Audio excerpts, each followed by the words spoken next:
Salut mec. Ce matin, vous avez bien vu le titre, ou peut-être c'est ce soir.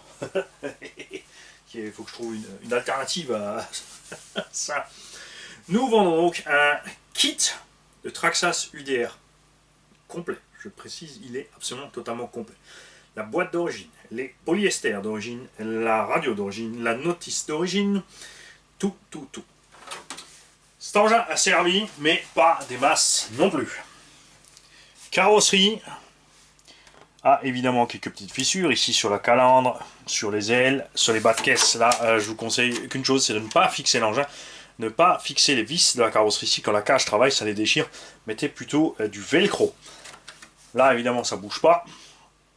À l'arrière, ça se passe bien aussi. Il a effectivement fait quelques roulades, c'est clair.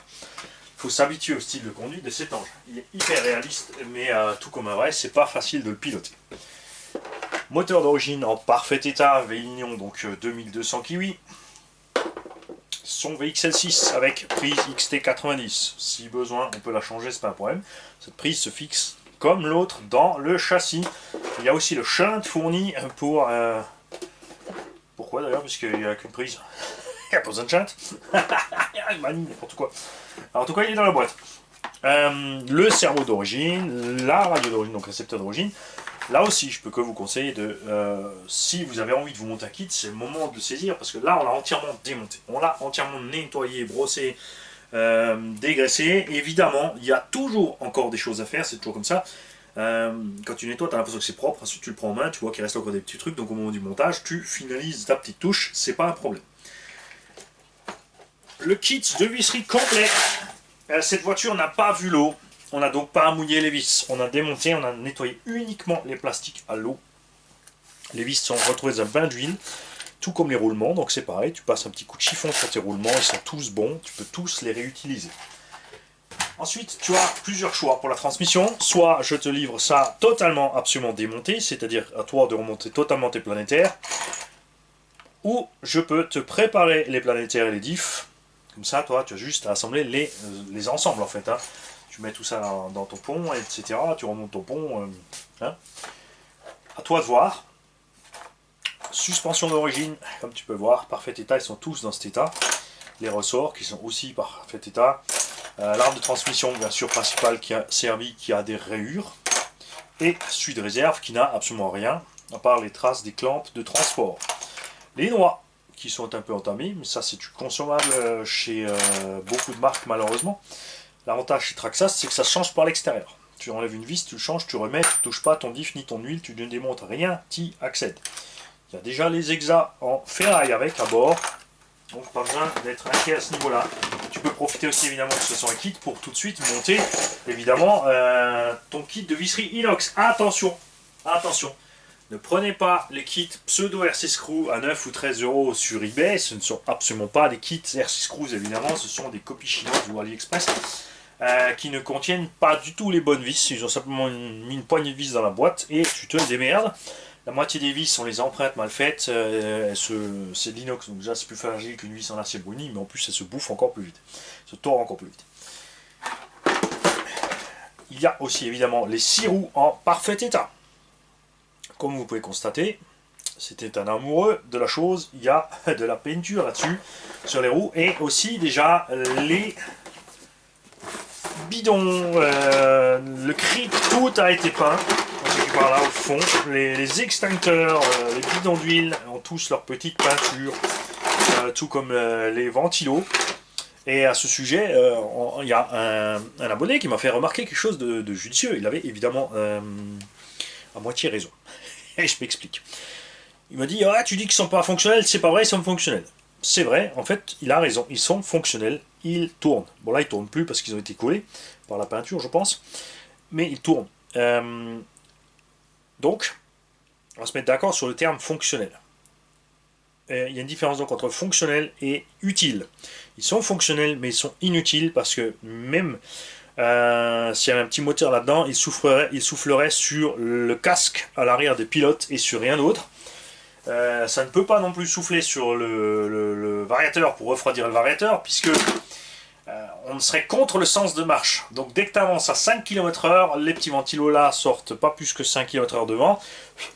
et il sortirait plus rien du tout et ne servirait à absolument plus rien. Ça marcherait juste à l'arrêt, donc totalement, absolument inutile, mais fonctionnel. Je suis d'accord avec toi, abonné.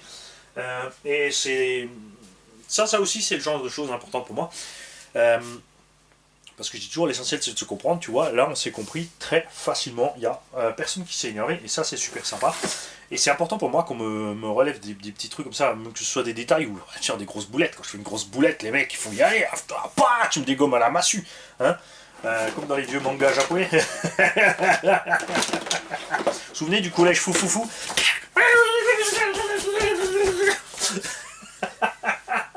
Ah, c'est rien, j'ai mangé tous les bonbons à tonton GR. On danse. Donc, je reviens, si tu veux un kit de UDR, calme-toi Mani, tout est là. Tu peux en profiter évidemment aussi pour changer si tu veux garder l'électrode d'origine. Je te conseille de passer sur une couronne principale. Je crois qu'il... Bah, elle est déjà dessus. C'est déjà la couronne de 55, il me semble. Je checkerai ça, on va compter ensemble. Alors, les mecs qui disent non mais il est fou, il va pas nous compter ça en live. Alors, 1, 2, 3, 4, 5, 6, 7, 8, 9, 10, 11, 12, 13, 14, 15, 16, 17, 18, 19, 20, 21, 22, 23, 24, 25, 26, tais-toi Jérôme, 27, 28, 29, 30, non, Ben aussi, ta gueule 31, 32, 33, 34, 35, 36, 37, 38, 39, 40. Donc c'est pas la peine de continuer, c'est bien une couronne de 55 et pas la couronne de 44 d'origine. Parfait. Donc tu changes rien. Tu mets ton kit inox, tu mets tes roulements inox si t'as envie, mais ouais. Là, pas vu l'eau. La seule eau que cette machine a vue, c'est moi au moment du nettoyage. Elle a vu le sable, mais il y a du sable. C'est pas rentré plus que ça partout, il n'y en avait pas dans les diffs, dans les planétaires, etc. Pour l'envoi, évidemment, je ferai des petits sachets. Et ceux qui sont inquiets pour le kit de vis, par exemple, il y en a d'entre vous qui sont inquiets pour le kit de vis. Ouais, mais si je me retrouve avec un tas de vis, je sais pas qu'est-ce qu'il va. Première chose à faire quand tu montes un kit, c'est que tu prends ton tas de vis, tu l'éparpilles, et ensuite tu te sépares. Par exemple, les vis à tête bouton, c'est ça. Des vis à tête fraisée ou plate. Ça, c'est une vis à tête plate. Ça, c'est une vis à tête fraisée. Est-ce qu'on a des vis là. Ça aussi, c'est une vis à tête plate. Après, chacune a son petit nom, FHC, CHC, tout ça. Tu l'apprendras toi-même si tu as envie. Pour ça, Google est ton ami. Moi, ça m'intéresse pas trop de savoir ce qu'est FHC, BTC, trucs muche bidule. Hein. Donc tu te sépares les différentes sortes de vis. Ensuite, tu te sépares dans ces différentes sortes de vis les tailles. Parce qu'il y a du 2,5, du 3 et du 4. Et après, tu peux te séparer, grosso modo, les paquets de longueur. Pour t'en sortir pour monter ton véhicule. Tout bonnement. Celui qui ne veut pas absolument un kit total, qui veut du pré-monté, c'est-à-dire qu'on assemble le diff dans le pont arrière, le diff dans le pont avant, machin, qu'il est juste à finir l'assemblage lui-même, ou n'importe, ou qui veut la chose en entier, suffira de le signaler. Évidemment, ça ne sera pas gratuit, ça va nous causer du temps de monter tout ça. Et il y a les mecs qui vont dire mais quoi, on va réussir à payer tout ça? Parce que oui, il va falloir quand même. Ça va pas se monter en une heure, une UDR. Ça se monte. Quoique, il faudrait il faudrait que je check ça. Pour se faire un concours de montage de UDR. Non, ça, avec toutes les vis qu'il y a, c'est vraiment une centaine de vis, enfin 150 ou 200 vis sur le kit. C'est vachement long. Parce qu'en plus, il y en a de toutes les sauces. Partie mécanique relativement simple. Le plus long, c'est de mettre toutes les vis en fait au niveau de tous les éléments de la cage, les éléments porteurs, etc., etc., etc. Dans un petit moment, eh bien, on comptera tout simplement sur la gentillesse de l'acheteur et sur un don.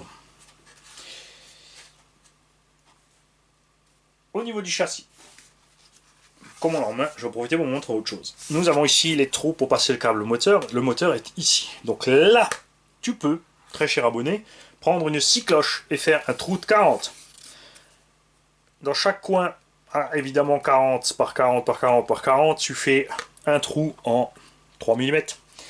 Et tu colles un ventilo 40 par 40, qui est jamais... Enfin, je dis, tu ne fais pas des trous de 3 mm parce que ça dépendra de la taille des perforations de ta fixation de ventilo. La plupart ont du M4 à ce stade-là. Donc tu peux mettre 4 vis M4 directement dans le châssis. Pas trop longue évidemment, il ne faut pas taper sur le moteur. Le but de ça, ça sert à quoi? Ici, tu as tous les panneaux latéraux, c'est fermé, et tu as le cockpit. Tu n'as donc pas d'air qui passe par là, mais le fait de pulse, donc justement le fait qu'il n'y ait pas d'air qui rentre dedans, le flux de ton ventilo n'est jamais interrompu.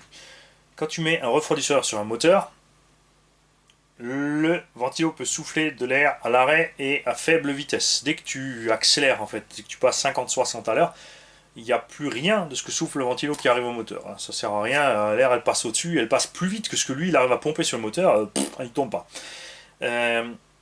Par contre là-dedans, comme c'est capitonné, oui, et ça sert, par contre, ça pulsera pas grand-chose d'air frais sur le moteur, mais ça permet d'évacuer l'air chaud accumulé là-dedans au niveau du moteur. Je l'ai fait sur le mien, et il y a une différence de 10 degrés à la même température extérieure avec ou sans ventilo. On a débranché le ventilo, on a fait un run de 15 minutes, moteur bouillant, 80-90 degrés. On a mis le ventilo en route, on était entre 70 et 80. Donc ça aide quand même. Évidemment après, si tu veux pas du Vélinéon, tu peux mettre autre chose. Moi je peux que conseiller de passer sur un moteur avec le poids du véhicule. On a quand même 7 kg fini quand il roule, de passer sur un 40 ou 42-82, le Léopard V2 par exemple 1680 kV, qui est très doux. Bon là on a déjà la couronne de 55, donc même le 40-82 2000 kV par exemple. Ou si tu veux rester en 74, pareil, tu descends un peu les kV et tu passes sur un Léopard 1800 kV V3 ou un truc comme ça. C'est vachement sympa. Le UDR, c'est pas la peine de le faire rouler à 90. Il le prend, hein, c'est pas le souci, mais il faut trouver la place, ça bouffe les batteries.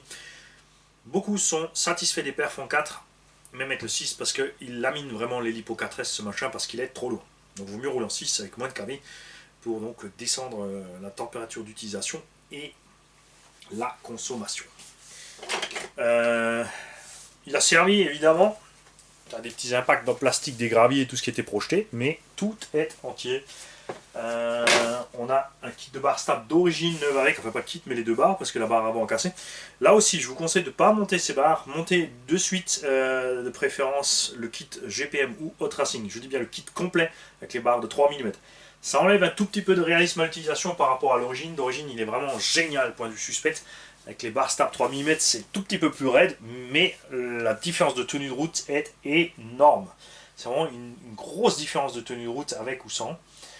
Ceux qui le souhaitent au passage peuvent aussi évidemment monter le diff arrière option.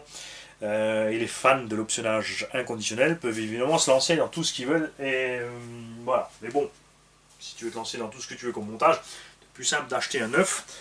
Si tu es au petit soin et que tu veux monter tout. Il y a les bras de pont à lui aussi d'ailleurs, je tiens à le dire. Il y a les origines et il y a les bras de pont à lui qui sont livrés avec. Donc pour les fans d'alu. Qui veulent juste. Il y a des gens comme ça, ils adorent ça. Hein. Ils adorent tout équiper sur le véhicule et ensuite quand il est fini, ben, ils en font rien. N'est-ce pas mon petit Bubendorf?